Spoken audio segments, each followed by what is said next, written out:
சிவசேனாதிபதி உங்கள்கிட்ட இருந்தே தொடங்குறேன். எதிர்கட்சி தலைவருடைய விமர்சனத்தை பார்த்திருப்பீங்க. 2022 நாடாளுமன்றத்தில் இது பற்றி திமுக உறுப்பினர் எழுப்பிய கேள்விக்கு அப்போது அமைச்சர் குறிப்பிட்ட இந்த திட்டம் பற்றி எல்லாம் பேசப்பட்டிருக்கிறது. ஆனால் அப்போதே அதை தடுத்து நிறுத்தி இருக்கலாம், ஆய்வு பணியவே தடுத்து இருக்கலாம் என்கிற விதமாக அவருடைய விமர்சனம் வருகிறது. நீங்க எப்படி பாக்குறீங்க? உங்கள் பதில் என்ன? ஆய்வு செய்வது அப்படிங்கிறது நிறைய இடங்கள்ல நிறைய ஆய்வுகள் நடைபெற்றுக் கொண்டிருக்கிறது. அதை ஆவணப்படுத்தி வைக்கின்றோம். இப்போ தமிழ்நாடு முழுவதும் பல்வேறு இடங்கள்ல எங்கெங்க 500 இருக்கு, எங்க காப்பர் இருக்கு, இதெல்லாம் அரசாங்கத்திட்ட ஆய்வு செய்து நம்ம ஆவணங்கள் இருக்கிறது. அதற்கு நம்ம பெர்மிஷன் கொடுத்து அதை மைனிங்க்கு அலோவ் பண்ண போறோமா அப்படின்னு பார்த்தோம்னா கிடையாது. இப்ப நீங்க எங்க பகுதியில் எடுத்துட்டீங்கன்னா காங்கேயம் பகுதியில வீரசோழபுரம் ஒரு ஹிஸ்டாரிக்கலான ஒரு ஊர் இருக்கு. அந்த ஊர்ல திடீர்னு எடப்பாடியார் அவர்கள் ஆட்சியில் இருக்கும் பொழுது இரும்பு எடுக்க போறாங்க அப்படின்னு சொல்லி ஒரு பிரச்சனை வந்தது. அன்று காங்கேயம் சட்டமன்ற உறுப்பினர் சட்டமன்றத்திலே அதை பேசினார்கள். பேசி அப்பொழுது அதற்கு பெரிய எதிர்ப்பு கிளம்பும் பொழுது அந்த திட்டத்தை கைவிட்டார்கள். இது 1950-60 இருந்தே நம்மளிடம் இந்த ஆய்வு செய்த எல்லா இடங்களிலுமே நிறைய டேட்டா இருக்கிறது.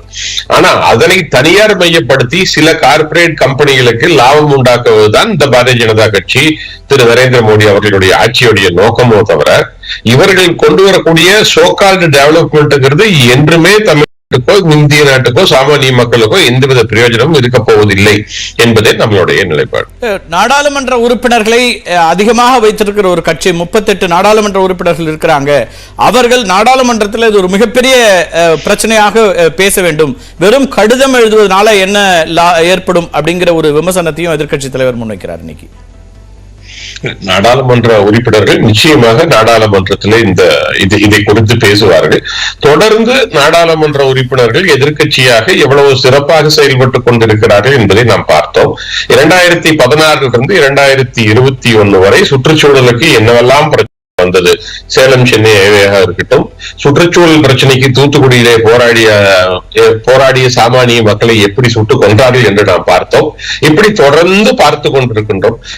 அந்த பிரச்சனைகள் எல்லாம் இல்லாமல் மாண்புமிகு முதல்வர் அவர்கள் திராவிட முன்னேற்ற கழகம் ஆட்சிக்கு வந்த பொழுது 2021 பிரதமர் அவர்களை சந்திக்கும் பொழுது கொடுத்த கடிதத்திலே 22வது பாயிண்டோ 23வது பாயிண்டோ சேலம் சென்னை ஹைவே திட்டத்தை அரசு கைவிட வேண்டும் கொடுத்திருக்காங்க மாண்புமிகு. இப்படி தொடர்ந்து சுற்றுச்சூழலை பாதிக்கக்கூடிய, வாழ்வாதாரத்தை பாதிக்கக்கூடிய, கிழக்கு தொடர்ச்சி மலையை அழித்து அங்கே ஒரு சாலையை அமைக்க வேண்டிய அவசியம் கிடையாது, செய்யக்கூடாதுன்னு சொல்லி நமது மாண்புமிகு முதல்வர் அவர்கள் இந்திய நாட்டிலேயே சுற்றுச்சூழலுக்காக பல்வேறு முன்னெடுப்புகளை எந்த மாநில அரசும் ஒன்றிய அரசும் எடுக்காத முன்னெடுப்புகளை எடுத்துக்கொண்டிருக்கக்கூடியது திராவிட முன்னேற்ற கழகத்துடைய ஆட்சி, மாண்புமிகு முதல்வர் அவர்களுடைய ஆட்சி. சரி, முதல் கட்ட கருத்தா எடுத்துக்கிறேன், பேசலாம். திரு ஸ்ரீராம் அவர்கள்ட்ட போறதுக்கு முன்னாடி தமிழ்மணி அவர்கள்ட்ட கேட்கிறேன். இதுல தொடர்ச்சியான முன்னெடுப்புகளை எடுத்து வருகிறோம். இன்றைக்கு ஒரே நாள்ல நேற்றைக்கு இந்த பிரச்சனை முன்வைக்கப்பட்டது, உடனடியா முதலமைச்சர் கடிதம் எழுதியிருக்கிறார். இன்னைக்கு சட்டமன்றத்திலையும் உறுதி அளித்திருக்கிறோம். அப்படிங்கிற அந்த இடத்துல இருந்து இதை எப்படி பாக்குறீங்க சார்? நான் ஒரு குறிப்பிட்ட கட்சியை ஆதரிச்சோ எதிர்த்தோ அவர் சொல்றது சரி தப்புலாம் வேணாம். நாங்கள் சுய சிந்தனையாகும், என்னுடைய கருத்துக்களை அனுமதிங்க. அதை யாராவது பதில் சொல்ல எனக்கு ஆட்சேபம் இல்லை. இங்க புரிஞ்சுக்கோங்க, அரசியல்வாதி எல்லா அரசியல்வாதிகளும் எதை சொன்னா ஓட்டு கிடைக்கும், எதை சொன்னா கைதட்டுமா தொடர்ந்து நடக்குது. ஒரு கட்சின்னு சொல்லலை, எல்லா கட்சிகளும். திமுகவின் இன்றைக்கு இருக்கிற அமைச்சர் சொன்னார், நாங்கள் எப்போது 8 வயசாலை எதிர்த்தோம், பெயர் வேண்டாம், உங்க மனசாட்சிக்கு தெரியும், கேட்கிறவங்க மனசா இப்ப சொன்னார் ஆளுங்கட்சி ஆன பிறகு. அவர் ஏதோ பழைய அறிக்கையெல்லாம் சொல்லிட்டு இருக்கிறார். ஒரு கட்சி 2 கட்சி இல்லை, எல்லா சார் நான் தஞ்சை மாவட்டத்துக்காரன், டெல்டா எனக்கும் தான் சொந்தம். அந்த அரசலாத்திலையும் காவிரியில் நீச்சல் கற்றுக்கிட்டவங்க. இந்த ஆட்சி ஏதாவது இண்டஸ்ட்ரீஸ் வரக்கூடாதுன்னு ஒரு கொண்டாந்தாங்கல்ல, முதலில் அப்படி ஒரு சட்டம் அவர்களுக்கு அதிகாரம் இல்லை. பூமிக்கு கீழே எது இருந்தாலும் அது மினரல் சொல்லுங்க, என்ன வார்த்தை வேணா, மத்திய அரசாங்கம் அதிகாரம் இருக்கு. இந்த லேண்ட் ரைட் மாநில அரசாங்கம் தானே சார்? லேண்ட் நிலம் யார்கிட்ட இருக்கு சார்? நிலம் மக்கள்கிட்ட இருக்குது. தமிழ்நாடு அரசு கொடுக்கிறது, அரசு மாநில அரசு தானே கொடுக்க முடியும். செய்துதான் சார் ஆகணும். நான் என்ன சொன்னேன், அந்த சட்டம் அதிகாரம் இருக்கான்னு கேட்டேன். பாதுகாக்கப்பட்ட வேளாண் மண்டலம் என்றால் அது உள்ள இருக்க பூமிக்கு கீழே இருக்கிற எல்லா மினரலை பற்றியும் எல்லாருக்கும் தெரியும். இது ஒரு சட்டமெல்லாம் அல்ல, ஒரு சாதாரண காமன் சென்ஸ் மத்திய அரசாங்கத்துக்கிட்ட இருக்கு. இவங்க ஒவ்வொரு ஸ்டேட்டும் அங்கங்க ஒரு அரையணா முக்கால்னா சட்டத்தை போட்டுக்கிட்டு அது எங்க சட்டம் இப்போ நீட்டு தான், இன்னொரு நீட்டு இது, அவ்வளவுதான். அதனால் அதை அவர்கள் யார் கடிதம் எழுதுறாங்க, யாராவது போய் சொல்லலாம். நீங்க சொன்ன மாதிரி 38 பேரும் சாப்பிடாம பட்டினி கிடக்கலாம், பிரயோஜனம் இல்லை.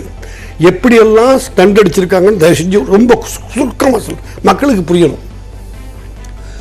கூடங்குளம் எத்தனை ஆண்டு நடந்துச்சு போராட்டம்? 5 வருஷமா ஓடுது. ஒருத்தன் செத்துட்டு போன அதில் என்னெல்லாம் பில்ட்டு போட்டோம், எவ்வளோ பில்டப் கொடுத்தோம். அது 1. 2, இந்த சாராயத்து விஷயத்தில் எவ்வளோ பாருங்க சார்.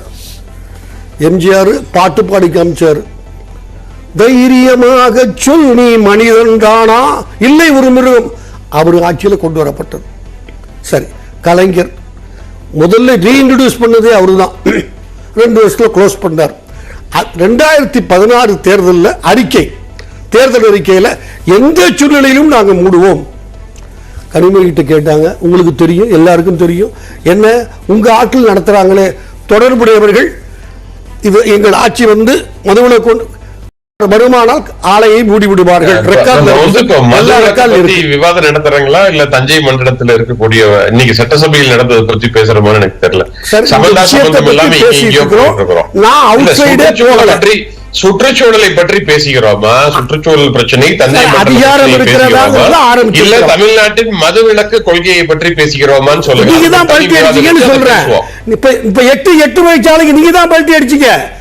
உங்க அமைச்சர் அண்ணன் நீங்க கூப்பிட அமைச்சர் சொன்னாரு, நாங்க எப்பயுமே எதிர்க்கல. சார் நான் முடிக்கிற அமைதியா இருங்க, என்ன வேணா நீங்க சொல்லுங்க. நீங்க ஒரு தவறான குற்றச்சாட்டு தப்பு 1000 முறை சொல்லக்கூடிய உரிமை உங்களுக்கு இருக்குது. நான் பேசுகிற போதல்ல சார். என்ன போயிடும், கோயில் போயிடும், வீடு போயிடும், எல்லாரும் வாழ்வாதாரம் போயிடும். அவர் தான் சொல்றாரு, கொஞ்சம் திண்டிவனத்துல இருந்து 6 வழி சாலையா போடுங்க. அவங்களுக்கு என்ன வேணுமோ. இந்த டெல்டா பகுதியில நிலக்கரி எடுப்பது, பழுப்பு நிலக்கரி எடுப்பதுங்கிறது அங்க இருக்கக்கூடிய வேளாண்மையை முற்றிலுமாக அழிக்கக்கூடியதா? வேளாண்மை 10 வருஷம் ஆச்சு சார். டெல்டா மாவட்டத்தில் வேளாண்மை அழிஞ்சு போய் எடப்பாடி பழனிசாமி சட்டம் போட்ட இப்ப அங்க ஒண்ணும் இல்ல, காஞ்சி போச்சு அந்த மாவட்டங்கள். 4 மாவட்டமா 5 மாவட்டமா இன்னைக்கு. இப்பவும் உற்பத்தி அங்கதான் சார் அதிகமா நடக்குது சார்.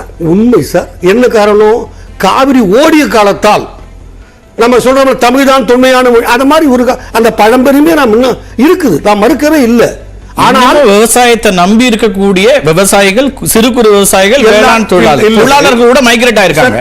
விவசாயிகள் அங்கதான் இருக்காங்க. இல்ல சார், அவருடைய அடுத்த தலைமுறை பூரா பாம்பே, நியூயார்க், கல்கட்டா, கனடா போயிட்டு ஆஸ்திரேலியா போலாம் சார். போகணும், எல்லாருமே படிப்பு வருது, அடுத்த கட்டத்துக்கு போறாங்க. விவசாயம் நடக்குது சார். பாருங்க, 20 வருஷத்துக்கு முந்தி என்ன வேலை எவ்வளவு ஏக்கருங்கிறது ஒண்ணு, உற்பத்தி எவ்வளவுங்கிறது ஒண்ணு, உற்பத்தி கூடி இருக்கு. நான் உங்களுக்கு டேட்டா தரேன், நீங்க ஒத்துக்கிறீங்க இல்லையா? இப்ப இது குறைஞ்சு உற்பத்தி கூடி இருக்கு சார். பிளீஸ், அதுக்கு நான் 2 கேட்டேன். ஒண்ணு நீங்க வாயவே தொடங்க மாட்டேன். என்ன அர்த்தம்? அதுக்கு ஏக்கரேஜ் குறைஞ்சு போச்சு சார். 1 லட்சம் ஏக்கர் குறைஞ்சிருக்கலாம், ஆனா இன்னும் இருக்கக்கூடிய விவசாயிகள் அப்ப எல்லாத்தையும் விட்டுட்டு போக முடியுமா? ஆமா சார், விட்டுட்டு போயிட்டு இருக்காங்க. பிளாட் போட்டாச்சு, அது வேற சார். ஏன்னா காரணம் தண்ணி இல்லங்க. இன்னைக்கு தண்ணி இல்ல. நீங்க சொல்ற ஆர்குமெண்ட்ல இப்ப என்எல்சி வந்த பிறகு என்எல்சி விரிவாக்கம், நாட்டோட வளர்ச்சி, மின்சார உற்பத்தி எல்லாம் இருந்துச்சு. இன்னைக்கு சேத்தியாத்தோப்பு எடுக்கிறாங்கன்னு வச்சுங்களேன், ஒட்டுமொத்த கடல் மாவட்டத்தினுடைய விவசாயம் அப்படிங்கிறது ஒண்ணுலாம. அதே நிலைமை வடசேரிக்கோ மைக்கேல்பட்டிக்கோ வந்ததுன்னா நீங்க இங்க 80 ஸ்கொயர் கிலோமீட்டர் சேத்தியாத்தோப்புல, வடசேரியில அதே போல எல்லாமும் போயிருதுல. நான் ஆர்குமெண்ட் சொல்றத புரிஞ்சுக்கிறேன் சார். 28 வருஷம் என்எல்சிக்கு வக்கீல், 1 வருஷம் 2 வருஷம் இல்ல. தயவு செய்து உங்க ரிப்போர்ட்டரை இப்ப கூப்பிட்டு கேளுங்க, இங்க இருந்து 10 பேருக்கு தெரியட்டும். 40 வில்லேஜுக்கு இன்னைக்கு வரைக்கும் தண்ணி நெய்வேலியின் கார்பரேஷன் சப்ளை ஃப்ரீயா சப்ளை பண்ணிட்டு இருக்காங்க. 100 வில்லேஜ் போக தண்ணி அடிச்சு 40 வில்லேஜ் தண்ணி ஈஸியா சப்ளை பண்ணலாம், அது பிரச்சனை கிடையாது. உலகத்திலே மிகச்சிறந்த ஆர்டிசன் ஏன் பதட்டப்படுறீங்க? பதட்டப்படல, நீங்க வீக்னு அர்த்தம். நீங்க பதட்டப்பட்டா வீக்னு அர்த்தம். நான் சொல்லி முடிக்கிறேன். உண்மையை சொல்லும்போது குறுக்கிடாம இருந்தா நீங்க சொல்லலாம். நீங்க போய் சொல்லுங்க 40 வில்லேஜ் கொடுத்து எப்படி சொல்றாங்க? நீங்க சொல்லுங்க சார். இந்திய உலகத்தின் ஆகச்சிறந்த எக்ஸலண்டான ஆர்டிசன் தெரியுமா இருக்கு? பாண்டிச்சேரி பாகூர்ல இருந்து ராமநாதபுரம் வரைக்கும் அந்த பகுதி, அதுல ஒரு பகுதி நெய்வேலி. நெய்வேலியில போய் ஏன் நம்ம வீராணம் திட்டம் போட்டோம்? அங்க அந்த ஏரி தண்ணி நிறைஞ்சு வருதா? 40 போர் போட்டு தண்ணி கொண்டுறோம். So, அவரோட கருத்தை சார், என் கருத்தை முடிச்சுக்கிறேன். ரைட். உங்களுக்கு டேர்ன் வரும். நான் பொய்யன்னு சொல்லுங்க, நான் வெக்கப்பட போறல அதை பத்தி. எனக்கு தெரிஞ்சது நான் சொல்றேன். சொல்லுங்க. ரைட். ரைட் சார், அதனால தண்ணி எல்லாம் அழிஞ்சு போயிடுச்சுங்கிறது நம்முடைய கருத்து. அதே நெய்வேலியில சார் நீங்க கொடுக்கக்கூடிய 40 கிராமங்களுக்கு போகுது. நீங்க கேளுங்க, நான் சொல்றேன், நேரடி சாட்சியமா சொல்றேன். 10 கிலோமீட்டர்ல என்எல்சியினுடைய 2வது இது மைன்ஸுக்கு பக்கத்திலேயே 10 கிலோமீட்டர்ல நிலத்தடி நீர் மட்டம் எவ்வளவு இறங்கி இருக்குன்னு போய் பாருங்க. நீங்க தண்ணியே கிடையாது. 400 அடி 450 அடி 500 அடிக்கு போறாங்க சார். அந்த ஒரு எல்லாமே லேண்ட் உங்களுக்கு தெரியாது. சென்னையில இறங்கலையா, செங்கல்பட்டுல இறங்க? நீங்க மனசாட்சியோட சொல்லுங்க தயவு செய்து. சார், நம்ம டெல்டா பகுதியும் சென்னையும் ஒப்பிடவே முடியாது. தண்ணி கீழே இறங்குனது நீங்க சொல்லுங்க. அதுதான் சொல்ல வரேன். தண்ணி கீழே இறங்குறது இல்ல, எல்லாமே ஒரே பகுதியா வராது சார். தண்ணி இறங்குறதுல நிலத்தடி நீரை நாம் அதிகமா யூஸ் பண்ண சார். ஆமா, கோவை 6 குளங்கள் இருந்துச்சு. நிலத்தடி நீர் மட்டத்திலேயே கோவை பகுதியையும் நாம பெரம்பலூரையும் ஒன்னா பார்க்க முடியாது சார். அதே போல நீங்க டெல்டா பகுதியையும் அல்லது வேற ஒரு திண்டுக்கல்லோ அல்லது தேனியோ பார்க்க முடியாதுல்ல. வெவ்வேறு இடம், வெவ்வேறு நிலப்பரப்பு. காரணம் என்ன? கோயம்புத்தூர்ல பெரிய ஆறு கிடையாது. அதனால நம்ம அணைக்கட்டையை கொண்டு கேரளாவில் வச்சோம், தகராறாகிட்டு இருக்கு. நீங்க மற்ற ஊர்களில், நீங்க சொல்ற ஊர்களில் ஒரு பெரிய ஆறு நதி இருந்துச்சு. அதனால அண்டர் கிரவுண்ட் அதிகமா தாங்குச்சு.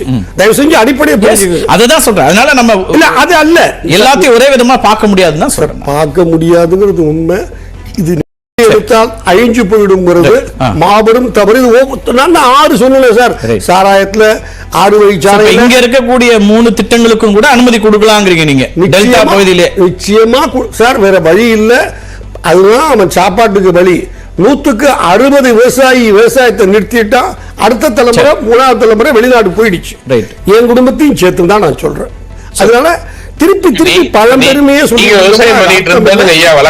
வளர்ச்சியும் இல்லாம போயிடும்.